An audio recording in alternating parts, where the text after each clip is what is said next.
We know that Razorback football season is upon us with fall camp just coming up around the corner, but we had a chance to hear a little Razorback basketball from Eric Musselman and some of the players talking about the upcoming season, the excitement that they have for it. So let's break it down here on the Locked On Razorbacks podcast. You are Locked On Razorbacks, your daily podcast on the Arkansas Razorbacks, part of the Locked On Podcast Network, your team every day.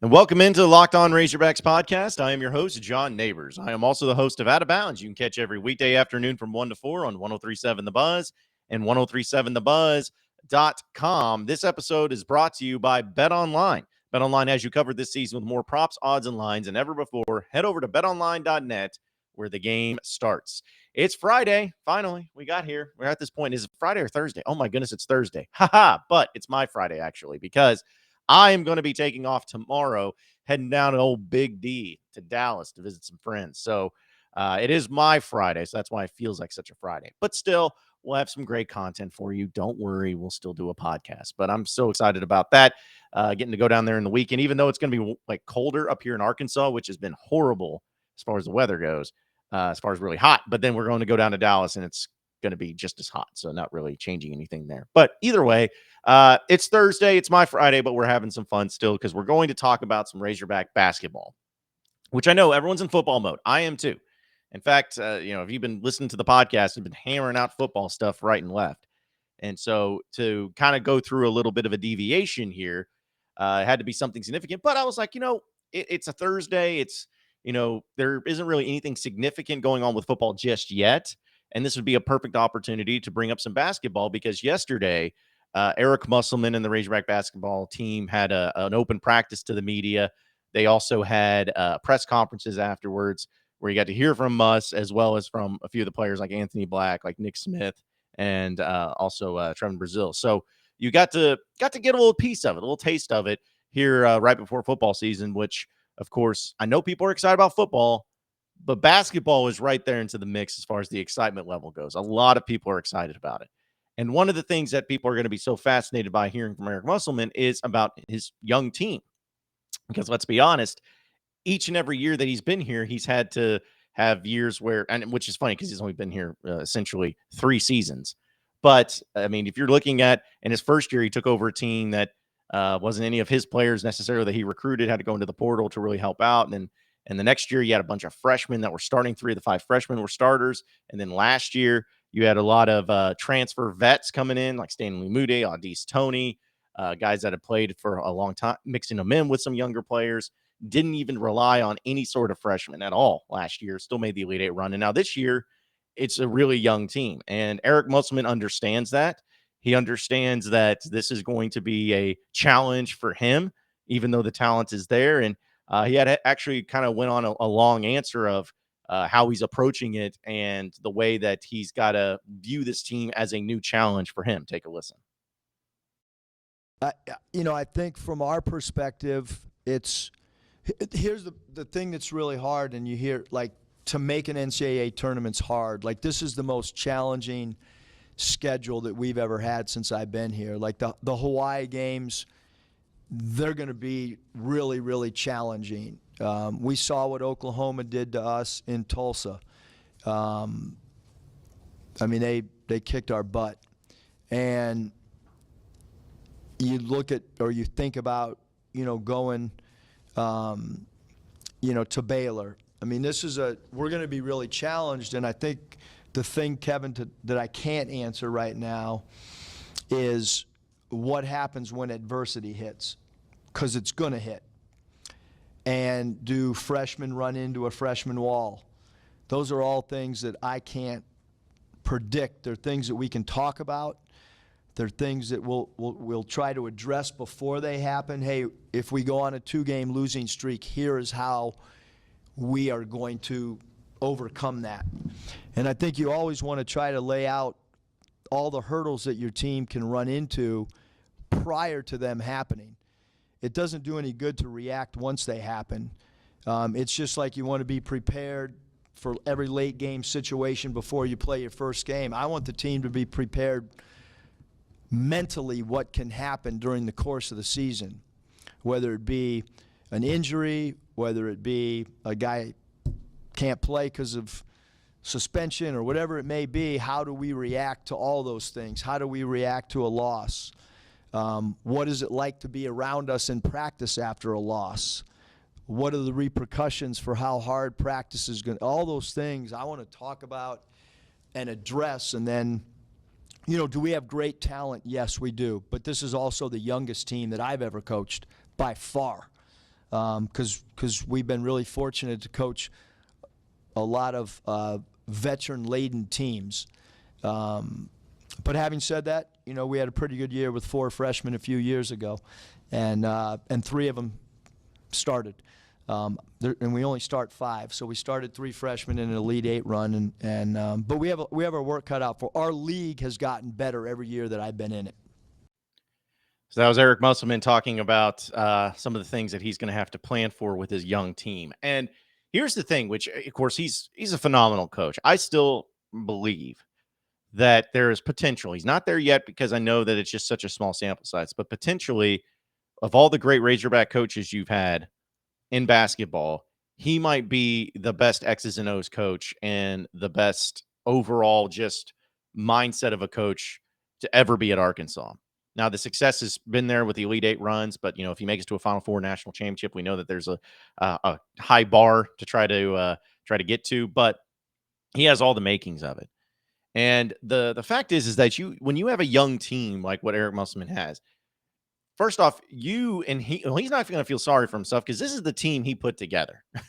Like, it's not like he just was given these players and it's like, oh, well, I guess I'll just try to make a mountain out of a molehill here and figure it out. Like, it wasn't anything to where it was just forced upon him where he had to do it this way. This is the team he chose. He recruited these guys, these freshmen, these McDonald's All-Americans that are going to be freshmen, these 3 guys.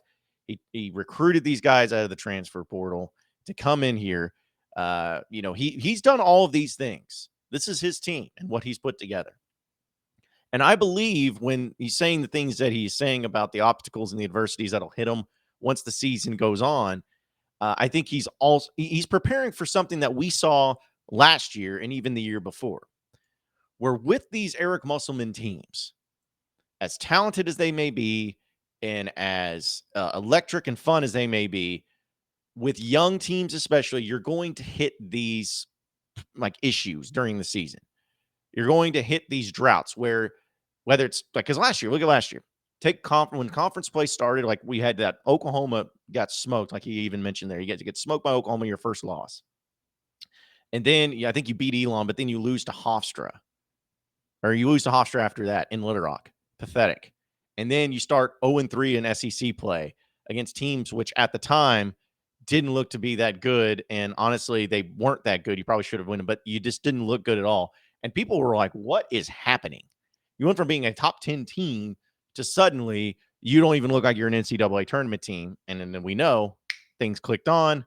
They went on and won a lot of games after that and then made a run into the Elite 8. So nobody cares about that because the end result was great. But now with this team, I think you're going to see something similar. Where are you going to, let's be honest, are you going to go and you're going to end up losing to Hofstra or something like that? I don't know.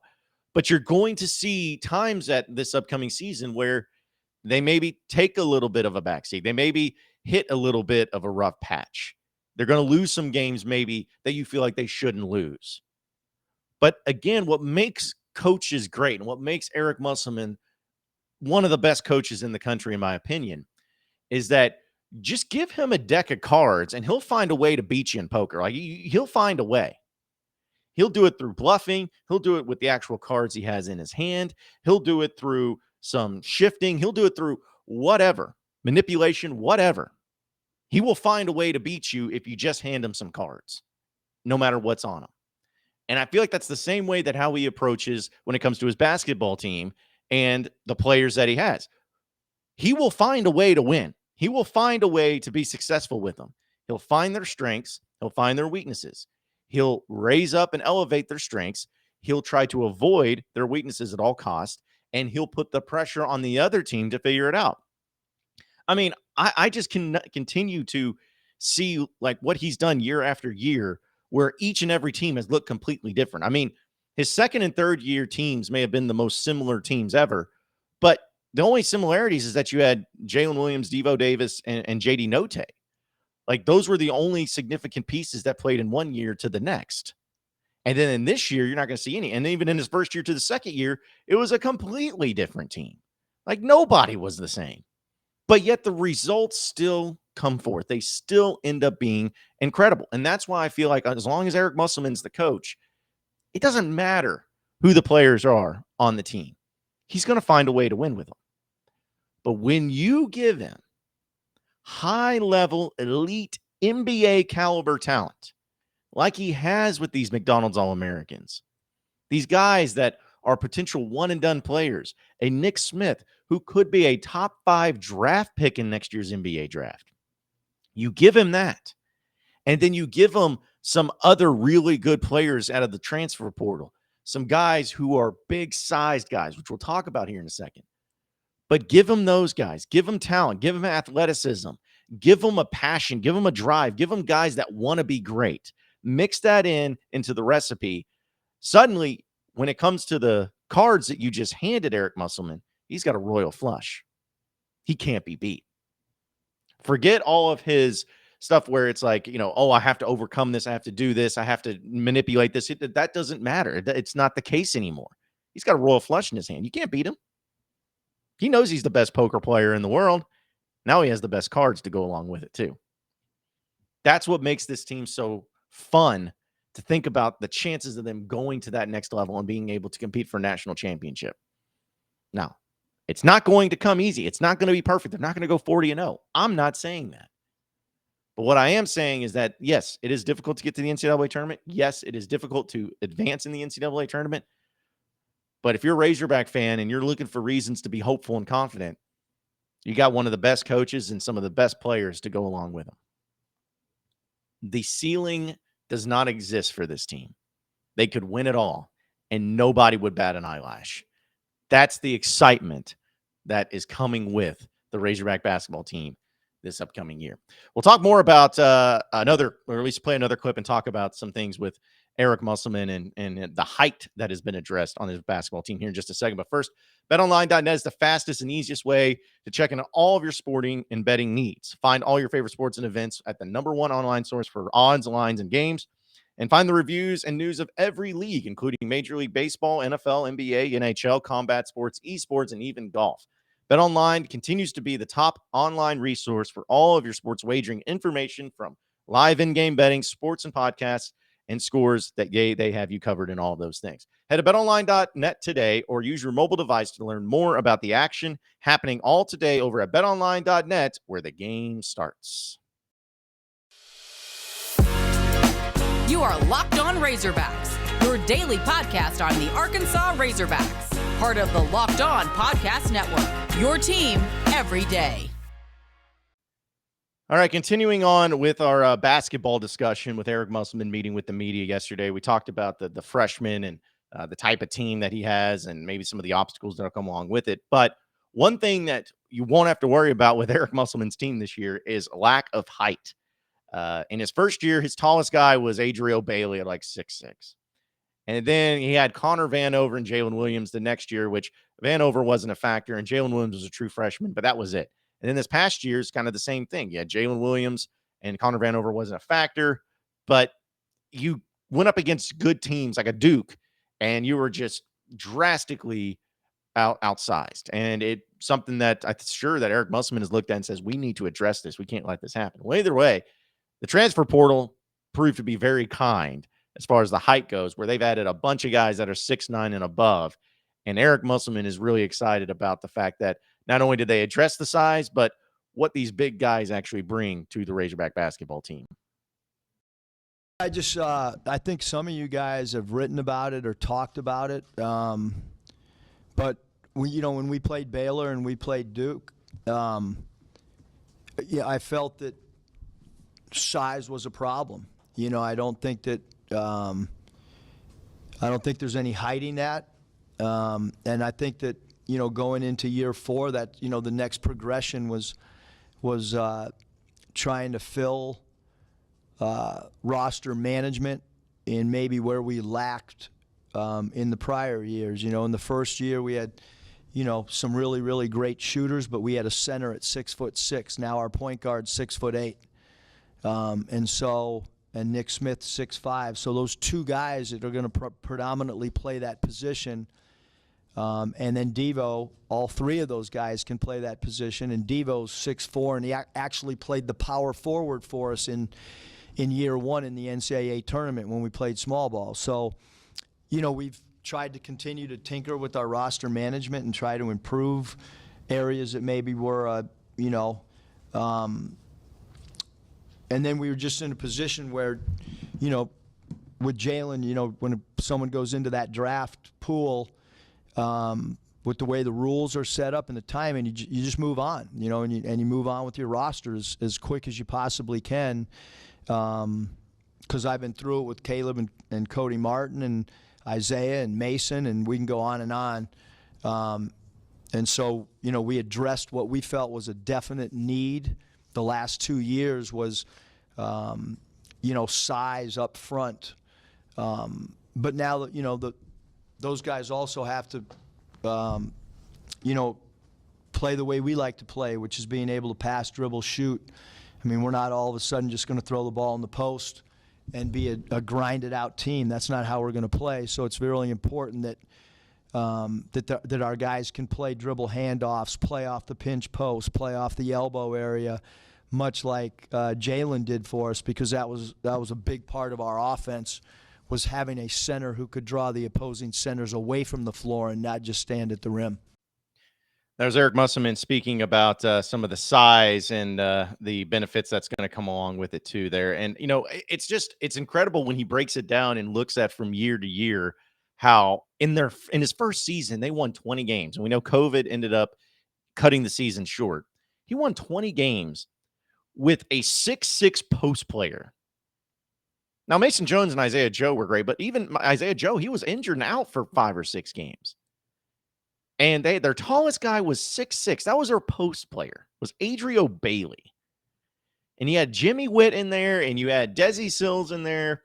And, you had some other guys that would come in. But that was not a team that was, built to make a long run in the NCAA tournament. They still won 20 games.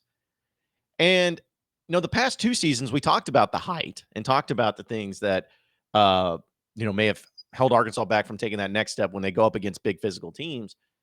Eric Musselman addressed that in a major way. I mean, now it's getting to the point to where you're going to have 5 guys, roughly 6'9" or above, 5 dudes. And then your point guard, 6'8". You got 6'6", 6'7". Nobody, there's no little fellas out there. There's no short guys out there. There's no guys that are going to be a liability because of their height anytime they take the court. You have almost the quintessential perfect size team where nobody's too short, but also nobody's too tall where it becomes a problem. You got the perfect amount of guys between 6'5" to 6'11", all mixed in there, and being able to play in different ways with different positions.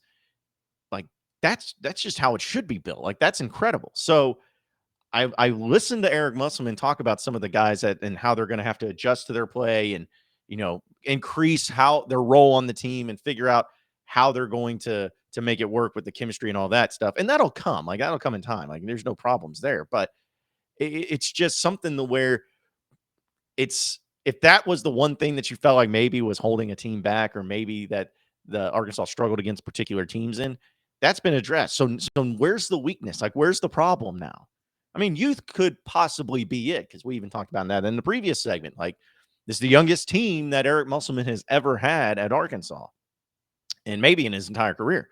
So that could be a weakness, but it also could not be a weakness. We won't know until we actually see the season and see it get going. But you got great guard play. You got some solid post play. You got size. You got length. I think that even something Eric Musselman brought up is a three-point shooting and how that's improved from last year. As a team, we'll see. But as a team, it's definitely something that needs to be improved on. We'll find out about free throw shooting. We'll find out about turnovers. Like all that stuff you can't know until it happens. But It's just one of those things that I feel like with an Eric Musselman team, the last thing that he is ever going to allow his team to be is not fundamentally sound, where they just turn the ball over all the time and they miss a bunch of free throws. Like, those are the things I just feel like under Eric Musselman are never going to be an issue. So all those things mixed in with the size, with these great players, it's hard not to get excited about Razorback basketball and some of the things that they could be bringing to the table early in the season. And also the schedule is really difficult too. There's going to be some great games. You get Kentucky at home, at least a home and home with Kentucky. That'll be fun, as well as Alabama. That'll be fun. Those are the types of games that people want to watch and care about the most. So I can't wait. I know football season's here. I'm excited about football season, but man, that'll be a nice little transition once we get into basketball season and really have some fun there as well. We'll close up shop here on the Locked On Razorbacks podcast coming up next. You are Locked On Razorbacks, your daily podcast on the Arkansas Razorbacks, part of the Locked On Podcast Network, your team every day. All right, so the final segment of the Locked On Razorbacks podcast, I wanted to bring this up just because since we're talking basketball, it's a good little theme about it too. And something that I know that the Razorbacks are doing is going to be taking a trip out of the country. You know, we see these foreign trips get taken by basketball teams and trying to, get them better and have competition that they can go outside the country for. It's almost like doesn't count against their games or their practices or anything like that. It's something that we see. It's very common among high-level programs and everything. But what cracks me up is I saw some like Auburn fans that were like talking trash on Twitter because they were saying it was like, oh, wow, their foreign trip's not even going to be widely televised. Nobody's even going to care about them and watching them, which like I don't even know. I don't cover Auburn. I'm assuming that their foreign trip's going to be widely televised and everything like that. And it just cracks me up because it just shows once again that in the SEC, the basketball level has been elevated so much where it's not just Kentucky and a bunch of other teams. Like you have Kentucky, you have Arkansas. I think Auburn, as much as they're trying to, and it's cute that they keep trying to, they're trying to become one of those programs. Tennessee is always going to be good. We'll see about Alabama. I know they had that one good year, and then it didn't have as good of a year last year. Still made the tournament, but expecting big things out of them this year. So they could be that team too. So yeah, we'll see as far as who has the other programs that get elevated. But I'm just telling you right now, like there is a sense of respect between Arkansas and Kentucky.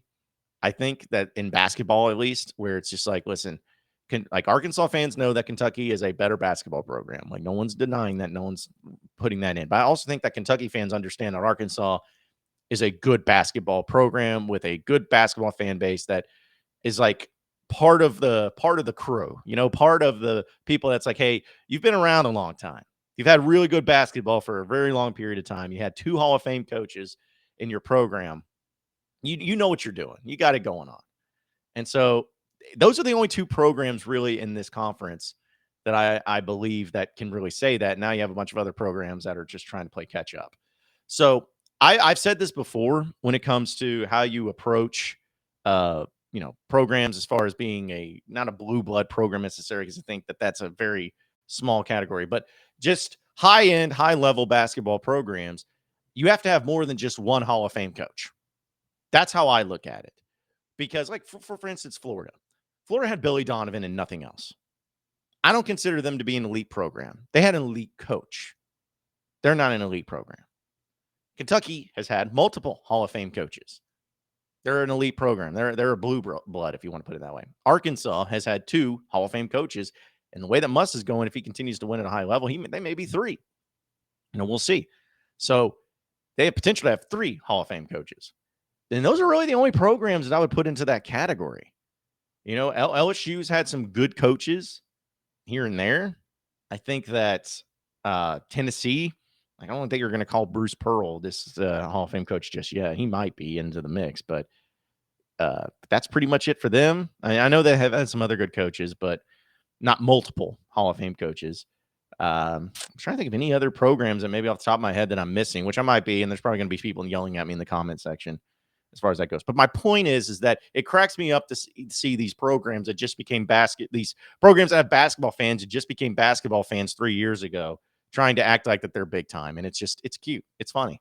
It's like, listen, win some championships first. All right. Make some Final Four appearances first. All right. Especially you, Auburn. Do you realize that you've made the NCAA tournament in your program history like 10 times?